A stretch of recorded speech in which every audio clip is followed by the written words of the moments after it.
Hola chicos y chicas, en este tema vamos a ver una serie de aspectos que han ido saliendo a lo largo del curso y que lo vamos a tener aquí concentrados en esta parte del tema. Algunos de ellos van a ser nuevos, pero como vais a ver, muchos ya los conocemos, sobre todo el tema de los ejemplos. El título del tema es Geología y Sociedad. El primer apartado, la geología en la sociedad actual, nos habla un poco de la importancia de la geología en la sociedad actual y también un poco la importancia que ha ido adquiriendo a lo largo de los últimos años. Actualmente se aplica en muchas situaciones de la vida cotidiana. Lo que pasa es que no es una ciencia terminal, no es una ciencia que la veamos como una ciencia de alta aplicación, pero es la base de otras muchas ciencias. Por ejemplo, tenéis aquí temas dedicados de estudios dedicados a las aguas subterráneas, a los riesgos naturales, al cambio climático, la protección de los suelos, patrimonio cultural y geológico. Aquí entraría también el geoturismo, la prospección de minerales y recursos ecológicos, etcétera. Muchas de estas cosas no las vemos directamente, pero tienen una base, ya digo, de estudio geológico. Segundo apartado hace referencia a recursos renovables y no renovables. De aquí es importante saber, conocer o dar una definición de lo que es un recurso natural, que es, en términos generales, todo aquello que el ser humano usa del medio natural para satisfacer sus necesidades. Y dentro de los recursos hay que conocer estos tres tipos, que son los renovables, los no renovables y los potencialmente renovables. Es muy sencillo, los renovables son aquellos que no se agotan. Y ejemplos tenemos la energía solar o el viento. Esos recursos los vamos a tener siempre, van a estar ahí.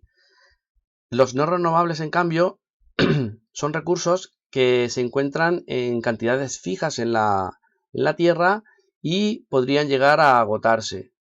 Un ejemplo clásico son los combustibles fósiles, que tienen un tiempo de finalización, se acabarán algún día, o algunos minerales como el uranio o otros muy poco abundantes como el cobre.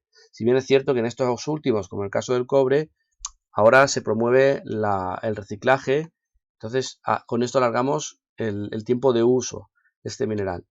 Y luego otro muy importante, que es más importante en ecología, es aquellos recursos que son potencialmente renovables. Son recursos que en principio son renovables, pero si los usamos de manera excesiva podríamos agotarlos. Y aquí entrarían todos los recursos biológicos como la pesca, los bosques, el aire y el agua limpios, etcétera. Aquí tenéis una pequeña tabla resumen de lo que os he comentado antes.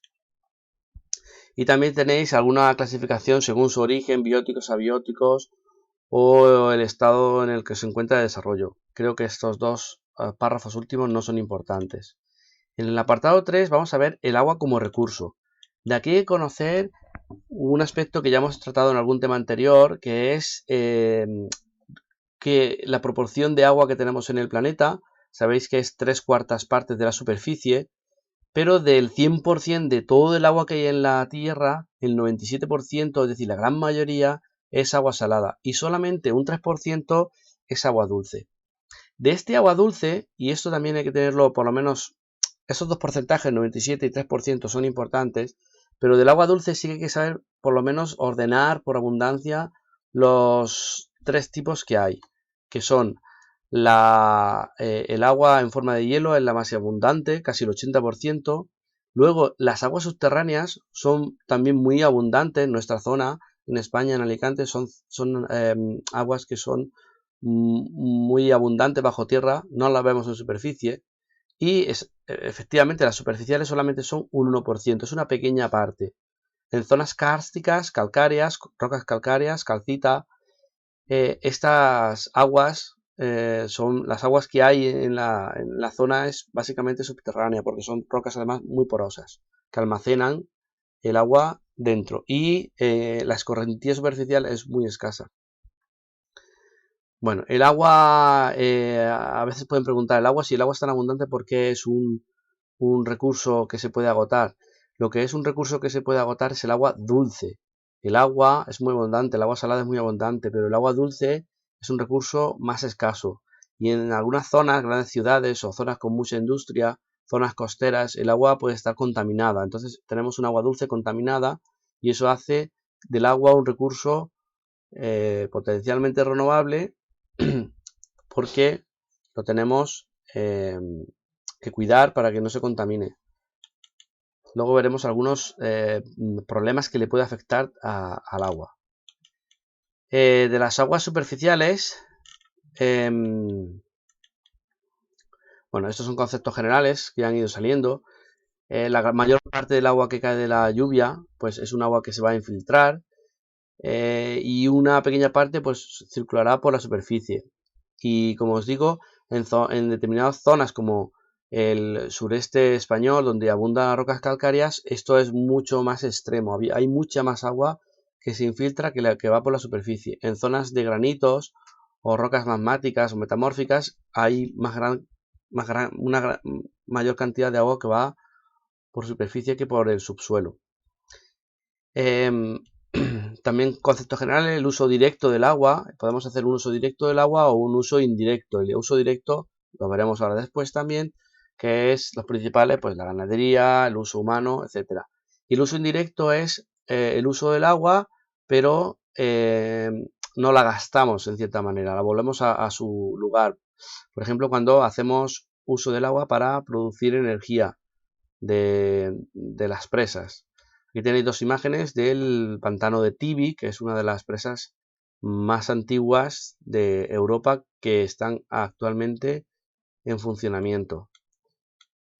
Esta en concreto no es para producir energía, simplemente para almacenar agua para riego. El segundo apartado es el de las aguas subterráneas y aquí hay una serie de conceptos que tenemos que conocer algunas definiciones o por lo menos saber explicarlos de alguna manera.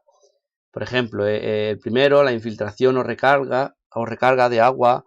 ¿De qué depende de que pase más agua al interior, al subsuelo o menos? Pues tenéis aquí que depende de varios factores. La litología. Litología quiere decir el tipo de roca, ¿de acuerdo? ¿Cómo es la roca? Por ejemplo, es una roca que si es muy permeable pasará mucha agua, si es impermeable no dejará de pasar agua, o si tiene más poros o menos poros. La topografía, si tenemos una zona con mucha pendiente, pues dificultará la infiltración de agua.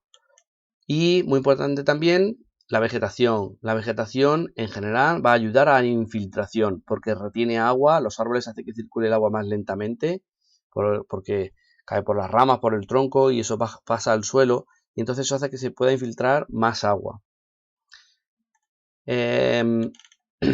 Un segundo aspecto que se estudia en las aguas subterráneas, sobre todo en lugares con escasez de agua como el sureste español, es la circulación y su acumulación.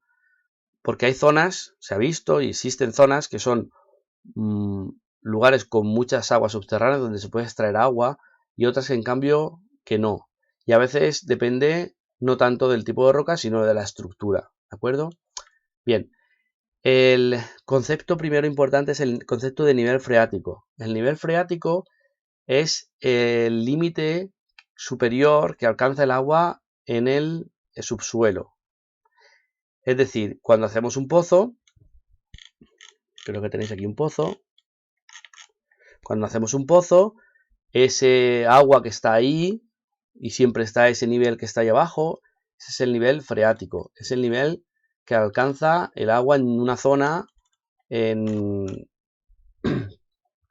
el límite superior del agua, donde vemos el agua. Por encima de este nivel hay una zona que es una zona que se llama zona badosa, es el nombre más clásico, o zona no saturada, que es una zona que hay humedad, ¿de acuerdo? Pero no hay agua líquida. Esa zona la utilizan mucho las plantas. Hay plantas que tienen raíces profundas y utilizan esa zona sin llegar al nivel freático. Utilizan ese agua que está entre las rocas. Eso Cuando llueve, cuando llegamos a un lugar, levantamos un poco de tierra y está húmeda, ese sería ese tipo de humedad, ¿de acuerdo? Por debajo estaría, en cambio, la zona saturada. Otra cosa importante es el concepto de acuífero.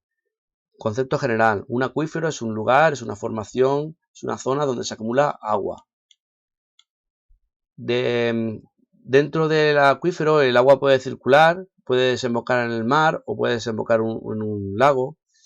Y para ver el tiempo que tarda o el tiempo que está el agua en un acuífero, que también valdría para un lago, se habla de tiempo de residencia. El tiempo de residencia es el tiempo medio que está el agua en un lugar. La gran diferencia es, o la gran característica de los acuíferos es que el tiempo de residencia es muy elevado en comparación, por ejemplo, a un lago o a un río. Es decir, el agua que hay en el subsuelo, la que extraemos puede ser que se haya infiltrado hace varios años o decenas de años y en algunos lugares hasta más de 100 años. Eso implica que su contaminación va a ser complicada porque tarda mucho en rellenarse, en infiltrarse, pero también va a ser complicada su depuración, su limpieza una vez que está contaminada. Aquí tenéis un poquito el ejemplo, el esquema de lo que os he comentado.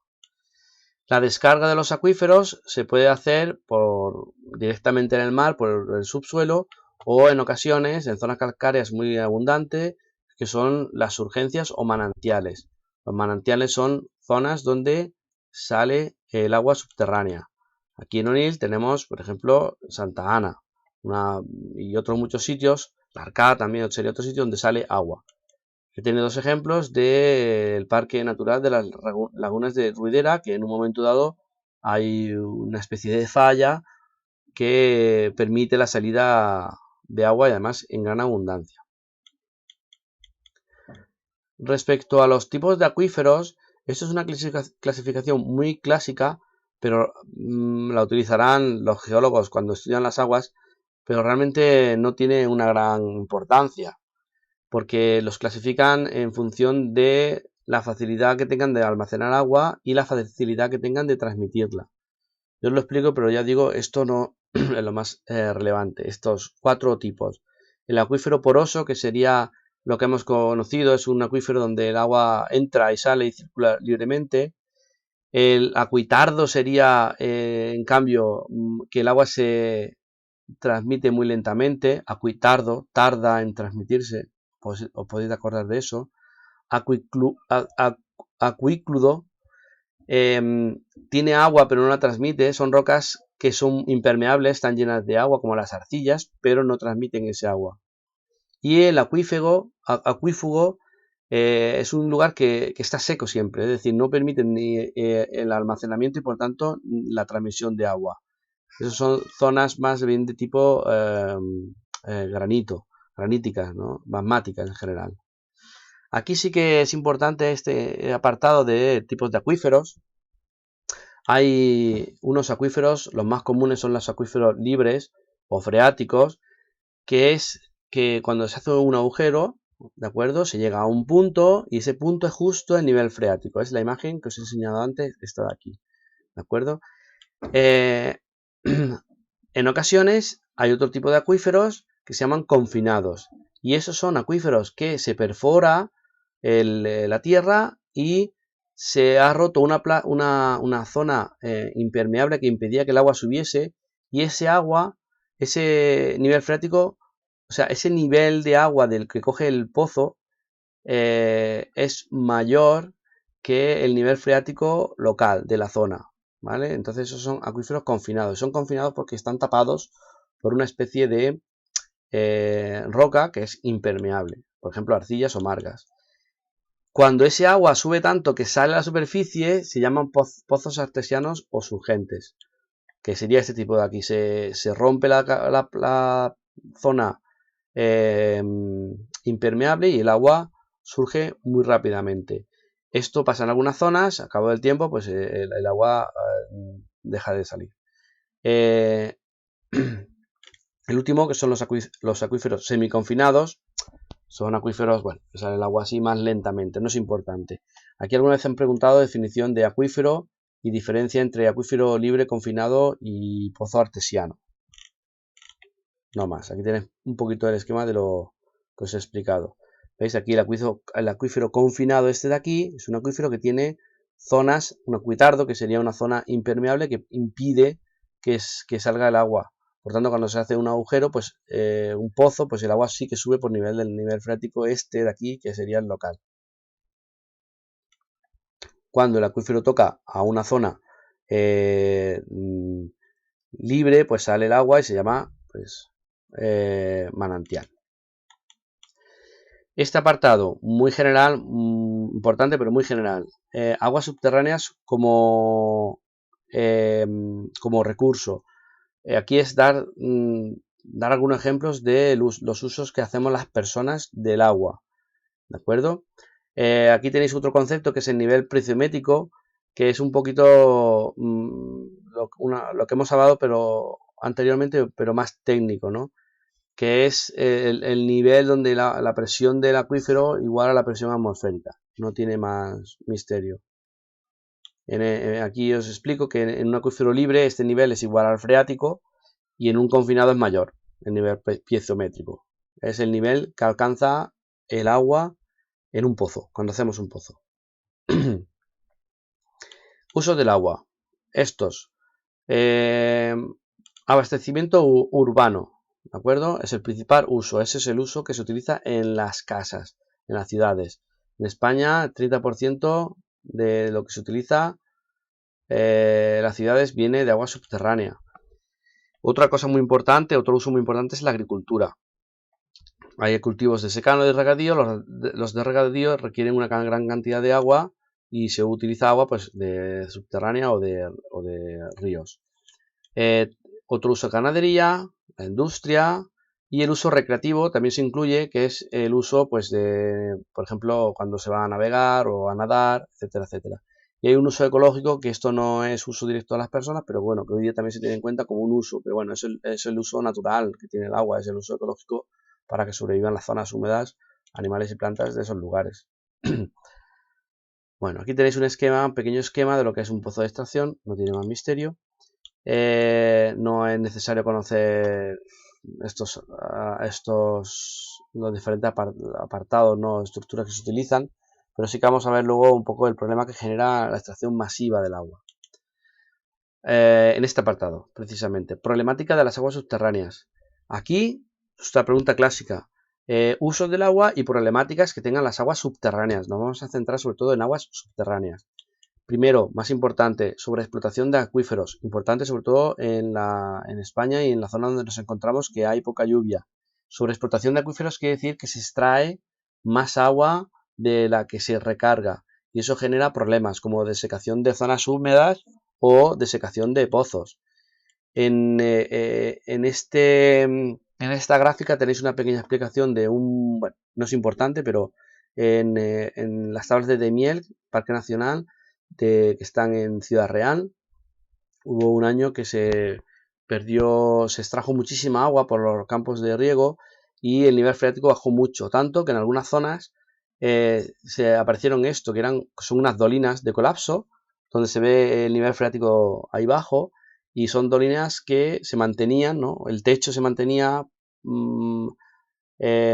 ahí porque había agua. En el momento que desaparece el agua, el esqueleto ese hidrostático no estaba y se hundió. Y eso aparecían, como fijéis, en mitad de viñedos. Es un problema de la sobreexplotación. Segundo problema clásico es el problema de la salinización de acuíferos. Esto pasa en zonas costeras. Tenéis que relacionar salinización de acuíferos con zonas costeras. ¿Y qué es eso? Con este esquema se ve muy bien. En zonas costeras tenemos normalmente una zona de agua que se va hacia, ese agua dulce va hacia el mar. Es decir, hay una cuña de agua que se dirige hacia el mar. ¿De acuerdo? Esa cuña de agua hace que de normal el agua dulce llegue al mar. De hecho, aquí tenemos zonas en la costa de Alicante que en el mar aparecen como una especie de ríos o de manantiales de agua dulce. ¿Qué pasa si hacemos un pozo de extracción en la costa a cierta distancia? Puede ser varios kilómetros, metros, normalmente varios kilómetros, y extraemos mucha agua. pues resulta que este agua dulce que iba hacia el mar ya no va hacia el mar y tiene una presión del agua del mar que entra hacia tierra. Esto es un equilibrio, el agua del mar entra, el agua dulce sale. Si el agua dulce hay bastante, pues de normal tenemos agua dulce que va saliendo hacia el mar. Es como una salida que hemos visto antes del agua subterránea hacia el mar. Pero si extraemos mucha agua, se produce una entrada de agua salina y en el segundo esquema veis aquí que se genera una intrusión de sal, de agua con sal, y cuando vamos a extraer agua, el agua sale salada. Eso se conoce como intrusión salina. ¿De acuerdo? Salinación de acuíferos, pues, intrusión salina, que es una entrada de agua marina, salada, en la costa por un exceso de extracción de agua, una excesiva extracción de agua en zonas costeras. El tercer problema, contaminación de las aguas subterráneas, pues, lo podéis explicar, lo podéis tener en cuenta de manera general. Los focos son los focos de contaminación. Esto no es importante, pueden ser localizados o pueden ser difusos. Por ejemplo, la agricultura es difusa porque muchos campos de cultivo, una industria sería localizado. Y lo que es importante es que la contaminación de las aguas subterráneas, cuando se contaminan, es muy difícil, ¿de acuerdo?, limpiarlas. Su limpieza y recuperación es muy larga, puede ser de decenas o centenares de años, por el hecho de que es un agua que circula muy lentamente. Vale, pasamos a los minerales como recurso. En los minerales como recurso vamos a ver cosas que ya han ido saliendo a lo largo de los temas anteriores. Aquí solamente os remarco algunas cosas importantes para que recordéis o para simplemente enmarcarlas y luego vosotros deis una definición con vuestras palabras. El primero es el concepto de yacimiento. Un yacimiento es un lugar donde extraemos minerales o rocas. ¿De acuerdo? No tiene más. La clasificación de los yacimientos no lo considero una cosa importante, pero bueno, hay clasificación según su origen, que es si son generados por procesos externos o internos. Por ejemplo, si son derivados de básicamente rocas sedimentarias o endógenos, rocas magmáticas o metamórficas. No es importante. Según la morfología, tampoco es importante.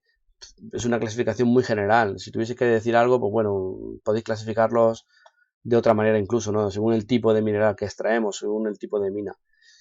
Pero bueno, aquí me interesa más bien algunas definiciones que ya hemos conocido. Depósitos masivos cuando es una gran extensión, ¿no? Cuando tenemos, por ejemplo, en las zonas, en las rocas magmáticas, ¿no? Los depósitos, los batolitos de granito. Estratos, cuando tenemos zonas así muy grandes con un mineral o una roca que nos interesa. Eso lo hemos visto en los cortes. Vetas es un estrato pequeñito. Y placeres es cuando son depósitos en arena. Estos son los típicos, los placeres. Acordaros de la fiebre del oro que se iban a buscar a los ríos, pepitas de oro. Esos son placeres, son depósitos en ríos, en arenas, grava, etcétera, etcétera. Aquí tenéis minas. La primera de arriba a la izquierda es una mina de mármol masivo, ¿de acuerdo? El de la derecha son estratos. El de la izquierda abajo es de pirita, que es una beta muy pequeñita, y a la derecha pues tenéis los buscadores de oro. Pues si no se os da bien los estudios, podéis dedicar a buscar oro, ahí en los ríos. No, río, pero no vaya cualquier río, tienen que ser ríos donde haya alguna zona que cerca alguna mina de oro. Bueno, respecto a la explotación de los yacimientos mineros, pues tenéis también una serie de conceptos que para mí con estos tres, los dos primeros es suficiente. El concepto que se utilizan, bueno, es el concepto de mena. Mena lo hemos visto en algún momento. Una mena es un mineral del que se extrae un elemento, ¿de acuerdo? Mineral y elemento. Por ejemplo, el cinabrio es la mena de mercurio. El mercurio es un elemento, pues el cinabrio es la mena, es el mineral del cual se extrae el mercurio. O la calcopirita es la mena del cobre. O alguno más que hemos visto, la pirita es mena de hierro. ¿De acuerdo? Puede haber minerales que sean la mena del mismo elemento. De hierro hay muchos, por ejemplo. Puede ser la pirita, puede ser la magnetita, el origisto, etc. Ganga son todo aquello que acompaña a la mena, es decir, todo lo que nos sirve. Y la ley es la relación, la concentración de un elemento respecto a lo que no nos interesa, al resto de rocas, tanto a la ganga como al mineral que lo contiene. Factor de concentración no es importante, la concentración simplemente que tiene un elemento. Bueno, ahí tenéis algunos elementos principales que se utilizan. Recurso mineral, yo creo que no tiene ningún misterio. Es un recurso que puede ser explotado en algún momento, y una reserva es la cantidad conocida que no se ha explotado pero está. Se habla mucho en el petróleo, que tenemos reservas en Estados Unidos, en Rusia, en muchos sitios son reservas, y además le dan una cantidad de tiempo de reserva. Respecto a la extracción, se utilizan minas, ¿de acuerdo? Minas que pueden ser minas a cielo abierto o minas subterráneas, tampoco tienen ningún misterio.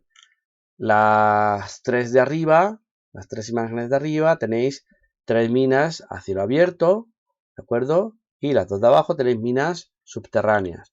Habría un tercer tipo de extracción que son por perforación, que es de los pozos petrolíferos, pero eso es cuando son minerales líquidos, y el mineral o roca o elemento que utilizamos líquido básicamente es el petróleo o el gas natural, pero bueno, suelen ir juntos también, que se perfora y se extrae. Pero bueno, mi tipos de minas, esos dos. Respecto a la clasificación de los recursos minerales, podemos utilizar muchas clasificaciones, muchas formas, y yo creo que sin haber este apartado seguro que sabéis hacer alguna clasificación con lo que sabéis hasta ahora. Aquí os pongo una bastante fácil de recordar y fácil de incluir ejemplos. Tenéis que dar saber clasificarlos de alguna manera y dar algún ejemplo. Y aquí os doy algunos en negrita, pero utilicéis el que consideréis, que os acordéis mejor. Por ejemplo, recursos minerales metalíferos, es decir, recursos que tengan metales. Pues tenéis ahí recursos o minas que tengan aluminio, plata, oro, cobre. Podéis tener los minerales, no podéis tener el cinabrio, la pirita, la blenda, etcétera, etcétera. Pero podéis decir simplemente recursos. La clasificación de los recursos, pues tenemos recursos que son minerales, ¿vale? Extraemos estos elementos, ¿de acuerdo? Es decir, podéis decir los elementos o los minerales. Vamos, aquí tenéis los elementos, los metálicos, ¿vale? Elementos metálicos. Recursos minerales no metálicos. Aquí son todos aquellos que son elementos que se conocen en general como áridos, que se utilizan en forma masiva. Se utilizan sobre todo para la construcción. Tenéis las gravas, los conglomerados, se utilizan todo esto para la producción de ladrillos, se utilizan para la producción de cemento, hormigón, ¿de acuerdo? Vidrios, los cristales. Fijaros que en estos dos primeros, metalíferos y no metalíferos, lo incluiríamos todos, o son metalíferos o no son metalíferos. Pero podemos alargar un poquito esta clasificación y decir otras cosas. Por ejemplo, las piedras preciosas, que no estarían incluidos, o sí, algunas de ellas podrían estar incluidas dentro de los anteriores, o no, depende del tipo de piedra. Son minerales que adquieren un valor económico muy alto, ¿vale? Por un precio muy alto que se tiene. Por ejemplo, el diamante por su dureza, también por su brillo, la esmeralda, el zafiro, granate, etc. Recursos energéticos los podemos clasificar, que son el petróleo, carbón y uranio, por ejemplo, tenéis ahí. Hídricos, el agua para refrigeración, etcétera, etcétera. En el punto 4 tenéis un poquito refrito de los anteriores. ¿Cuáles son los principales recursos que tenemos? Pues ahí tenéis una lista de unos cuantos. Os he puesto algunos por si no os acordáis no sabéis cuál aprenderos, pues estos 4 son importantes, además lo hemos visto, son fáciles de recordar. Os he puesto algunos que sí que son clásicos de algunos países, y el plomo, por ejemplo, de España, el petróleo, Estados Unidos, Arabia Saudí, Emiratos Árabes, Arabia Saudí, Irán, Irak, todo este Oriente Medio es muy importante el petróleo. El plomo es muy importante en España. España es un gran productor de plomo. Diamantes es famoso en África. Hay una película, Diamantes de Oro, que habla el problema social que generan las minas de diamantes, o el carbón por el problema que tiene también de ambiental, pues es abundante pues en Europa en general, en Estados Unidos, etcétera. En Rusia, es un problema, ¿no? Con el tema de los conflictos actuales. Y aquí os pongo en España lo que hay. Esto es por si os dijese, ¿en España qué podemos encontrar? Pues si pensáis un poquito en nuestra zona, pues ya tenemos cosas. Os he puesto el plomo, que no es de nuestra zona, esto es más de la Sierra Morena o del norte. Pero pensad que también tenemos zonas de extracción de minerales. Aquí tenemos, por ejemplo, la calcita que se utiliza para producir áridos, ¿no? El hormigón.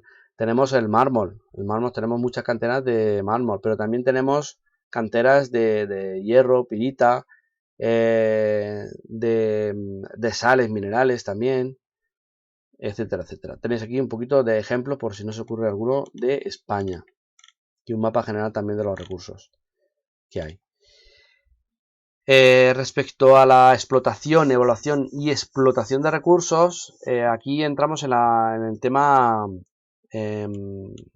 práctico, es decir, qué se hace para extraer un mineral, cuáles son los pasos que se utilizan. Pues son 3 pasos lógicos. Primero se explora donde hay recursos, a veces se hacen catas, que son sondeos, y se extraen rocas que puedan ser potencialmente interesantes. Luego se evalúa, una vez descubierto que hay ahí un mineral que nos interesa, imaginaros plomo, la galena, que es la mena del plomo, pues vemos cuánta cantidad de galena hay y si es fácil o económicamente rentable extraerla. Y luego se hace el tema de la explotación. Yo estos pasos para mí son muy generales, no sé si son si en una pregunta general os pueden hacer esto, pero vamos, es una cosa muy obvia, demasiado obvia. Este apartado sí que es importante, que es el tema de los residuos, importante de cara al medio ambiente y que está de moda ahora, el tema de residuos y los impactos que genera la minería y luego la vertiente buena, ¿no? La corrección de ese impacto que sería la gestión sostenible. Una definición, tenéis que saber una definición de residuo, que puede ser cualquier cosa que no nos sirve a nosotros, así tal cual, o que no nos sirve y además son negativos para el medio ambiente, cualquiera de esto nos sirve. Y esos residuos van a generar un impacto ambiental. Definición de impacto ambiental, pues un impacto genera un residuo generado por las personas. El contrario de esto ya os he dicho que es la gestión sostenible.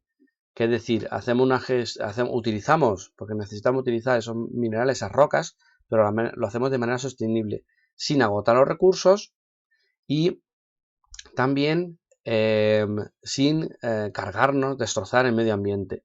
Y para ello se hace, hoy día es obligatorio en muchas cosas que se hacen, una carretera, una mina, una obra pública en un sitio nuevo, se hace lo que se llama una evaluación del impacto ambiental, que es que se evalúa el impacto que va a tener esa actividad en el medio ambiente y se proponen medidas, en los proyectos de ejecución se proponen medidas para reducir ese impacto. Por ejemplo, cuando se traen minas en el túnel de la Font Rocha, que atraviesa la Font Rocha de Ibi a Alcoy, ahí se extrajo un montón de árido, un montón de roca, pues una parte de esa roca se amontonó en la zona de alrededor, pero en lugar de dejarla tal cual, se tapó con tierra y se revegetó, es decir, se plantaron plantas y hoy día si pasáis por ahí apenas veis los escombros, no se notan porque están adaptados están adaptados al nuevo paisaje. En obras antiguas de hace 50 años quizás encontramos todavía los restos de la extracción de los túneles ahí sin tal cual los dejaron. Y como no se han tratado, no se le han puesto capas de tierra, pues se mantienen las rocas y se ven todavía aún hoy día los residuos que dejaron. ¿De acuerdo? Aquí tenéis un ejemplo de una mina de carbón a la izquierda y esa misma mina, una vez que ya se ha acabado el recurso, se cierra la mina, se restaura y se deja como está en la foto de la derecha, es decir, una zona con los campos de cultivo, con zonas, en ocasiones se utilizan, si el terreno se ha alterado mucho, se utilizan para poner placas solares o alguna cosa así, o se les da un segundo uso. ¿De acuerdo? Aquí se ha restaurado y se ha dejado tal cual estaba para el uso de nuevo de la agricultura. Finalmente tenemos unos aspectos que se habla hoy día, que es el tema del patrimonio geológico. Patrimonio geoecológico, si queréis una definición, pues pensad en que es todo aquello relacionado con las rocas minerales, estructuras geológicas que tengan un interés para las personas desde el punto de vista didáctico, científico, incluso económico. También se llama geodiversidad en ocasiones a este patrimonio. En nuestro país, en España, tenemos recursos paisajísticos, tenemos zonas como la ciudad encantada de Cuenca, que la gente vaya a ver esas estructuras geológicas que son de un ambiente eólico, ¿no? Origen eólico y kástico también, fosilíferos, zonas con fósiles. Los fósiles en España están prohibidos cogerlos, son patrimonio, por tanto no se pueden coger ni vender, eso es la teoría. Y yacimientos mineros, ¿de acuerdo? Que son zonas donde se extraen rocas. Los fósiles, si tienes que escribir algo, no se puede, son patrimonio, no se pueden coger, ¿de acuerdo?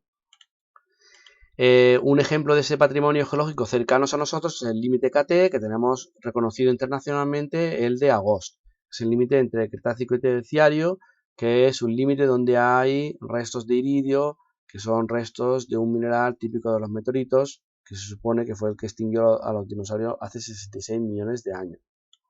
Bueno, esto es información general, lo podéis leer. El patrimonio geológico es un bien común, es un recurso, etcétera, etcétera.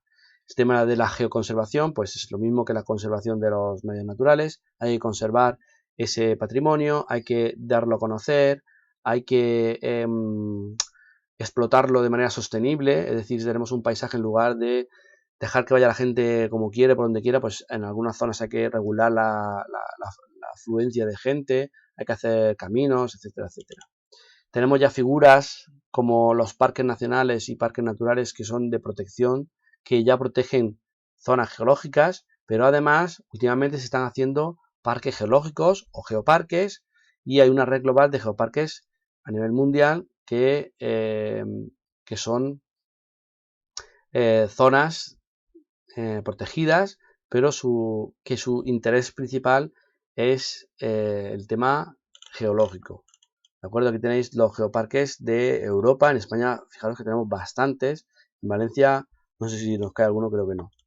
Lo que sí que está a nivel de España son los lugares de interés geológico. Son lugares más pequeñitos que los geoparques, pero que tienen un interés. Por ejemplo, el límite KT de Agost, la falla de la Calamorach o el Montnegre, la zona del Montnegre, los Badlands del Montnegre y otros muchos. Son zonas pequeñitas que tienen un interés geológico y eso está reconocido, y en este link podéis verlos todos los que hay a nivel de España.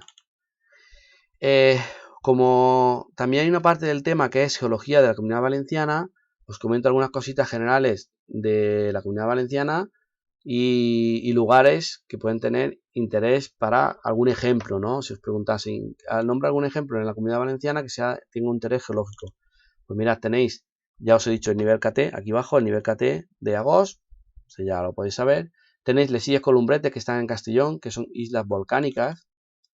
Y luego de aquí, esos dos, yo creo que son los dos importantes que podéis acordaros, y os dejo alguno más aquí por si os acordáis y os lo queréis tener también como referencia. En Pinoso hay un diapiro de sal muy importante que se extrae sal.